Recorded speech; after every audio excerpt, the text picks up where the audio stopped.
when you go from focusing on Jesus, Arnett, and following Jesus, you begin to move.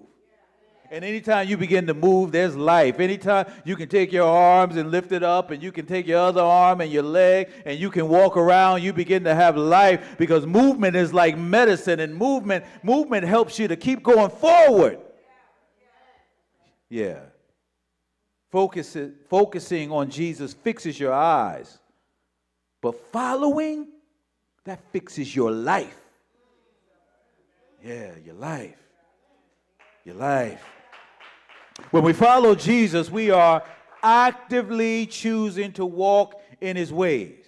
We're actively choosing to obey his word, and we're actively choosing to live according to his will. And that's where the promise comes alive. When we follow Jesus, we'll experience a life of peace, a life of purpose, and a life of power. Oh my God, Lord have mercy. You hear that? When you get up in the morning and you make a decision that today I'm not just going to look at Jesus and look at my word and look at what it means to be a Christian. I'm not just going to look at, I'm going to actually get up and start moving and following Jesus. That is when you and I, we have the ability to experience a life of peace. Yeah, peace. Jesus said, my peace I give you. Not like the world gives, do I give this peace. I'm giving you my peace because you're following me. You're not just looking at me. He says he gives us purpose. You hear that? Purpose. He told the disciples, come with me and follow me. I'm going to make you fisher of men. I'm going to give you a life purpose. When you focus on me, you wonder and you dream and you analyze. But when you actually get up and start moving and making things happen and following Jesus, that's when you begin to walk in divine purpose. He said, follow me and I'm going to make you a fisher of men. Follow me and I'm going to give you a purpose. It's going to be a divine purpose. Yeah, Lord have mercy. And then you'll have power. In Acts chapter 1, he said, you shall receive power. Oh my God. This is a power that's from on high. It's a power that lives on the inside of us.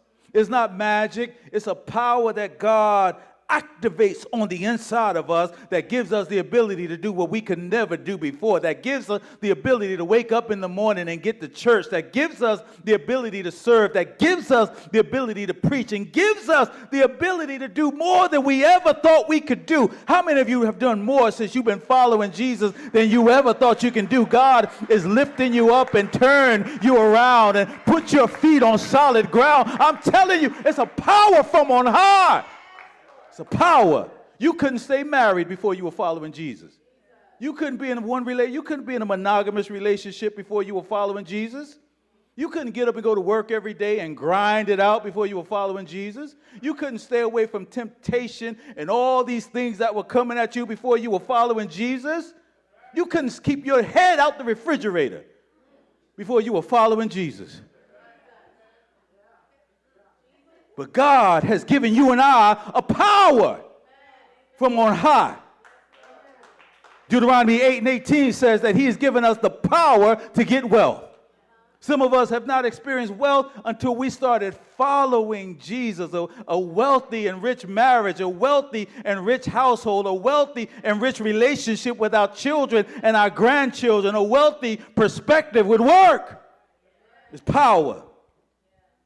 Yeah, I can testify that I've experienced this power, Zion, in my own life. I knew about Jesus as a child.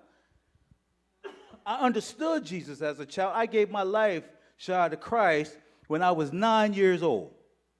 But because I was not able to follow him and be discipled in a church, I only focused on him. In other words, I focused on him even when I was moving in the wrong direction. I focused on him even when I didn't understand. I still had a focus, but I didn't experience transformation in life until I started following him.